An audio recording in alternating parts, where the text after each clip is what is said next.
How can I recognize my ego? And how can I know when my ego is in charge and controlling my actions and behaviors? Bismillah ar-Rahman ar-Rahim. This ego is called the nafs.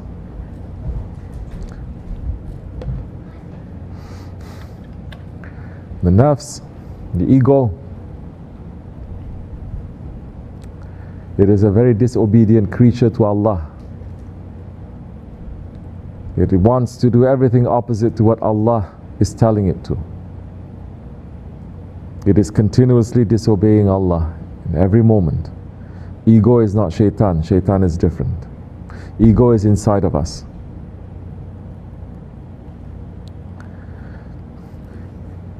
Ego is like a virus. People who are not under the training, they think that they're okay. But if you go to a doctor, the doctor is going to say you have this virus inside of you. These are the things you have to do. If you're sick, the doctor is not going to give you spiritual advice. If you're sick physically, he's going to give you full-on shariat. Yes? You do this, you cannot do this. If you're walking in the way of tariqat, then that doctor is now going to put certain laws on you.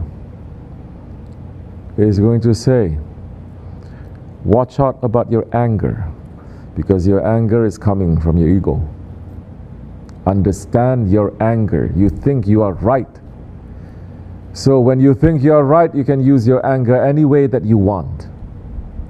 Or you think you are right, you use your anger, but you're using it in a very passive, aggressive way. It is wrong.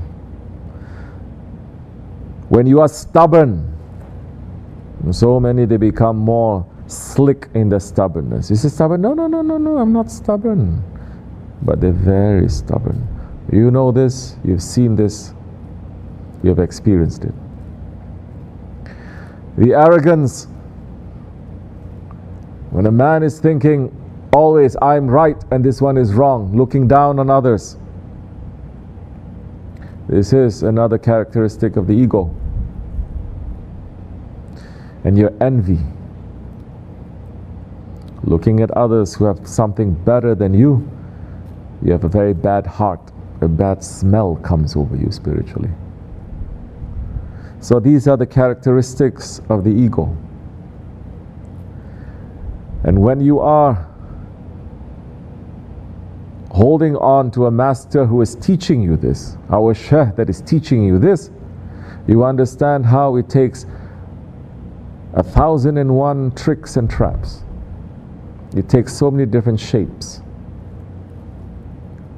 It takes so many different colors. It hides. It mutates.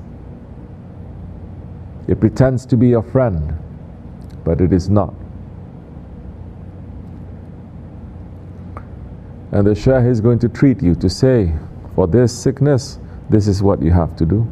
This is what you have to do. This is beyond just pulling your tasbih and making zikr. It's beyond that.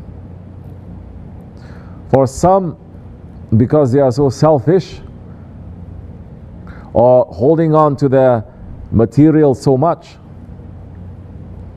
the shaykh may say, take this and give it to someone else. It's easy for them maybe, but the shaykh is going to say, take this and give this to someone that you don't like. This is what Hazrat Isa alayhi salam, one man following him, seeing him and say, I want to be a follower. His intention is different. He's seeing so many miracles, so many strange things happening, and he wants that. And Isa alayhi salam looking at him and saying, for you to follow me, you have to take all your wealth, sell it and give it to this one, the one that I don't like, he doesn't like. And the man says, this is what I have to do? He says, yes, I'm not following you. He fails. So whatever that you attach to, you must know. Because one day is going to defeat you. It's going to fail you. And the shaykh is going to teach you all these different characteristics of your ego. And He's going to give you the tools through the sohbat, how to understand this and what you have to do. This is not the tariqat that we're going to force you to do it. We tell you what the enemy is. We train you how to fight. We give you the weapons. But you don't want to pull the trigger. You don't want to fight. It's up to you. Completely up to you. So when you're saying how we fight, I say, listen, this is how we're saying it to you. But if you want me to fight for you, it's not like that.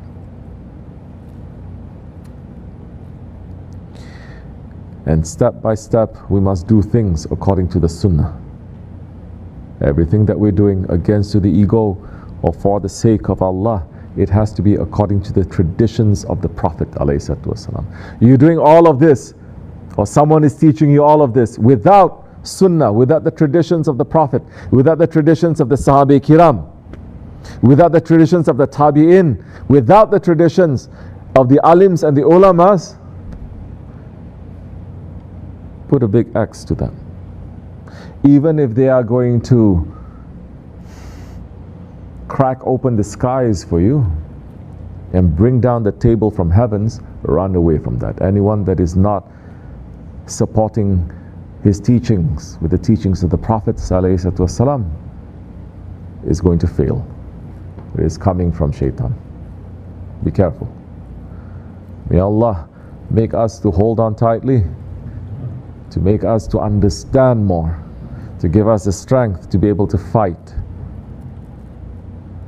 We have to fight against our ego, against the shaitan, fight against this dunya and our desires, to fight. May Allah give us more power to be able to do that and not to give up. May Allah make us to hold on tightly to our Shaykh. May his feet always be on our necks, inshallah. May Allah forgive me and bless you. Al-Fatiha. Amen. Assalamu alaikum.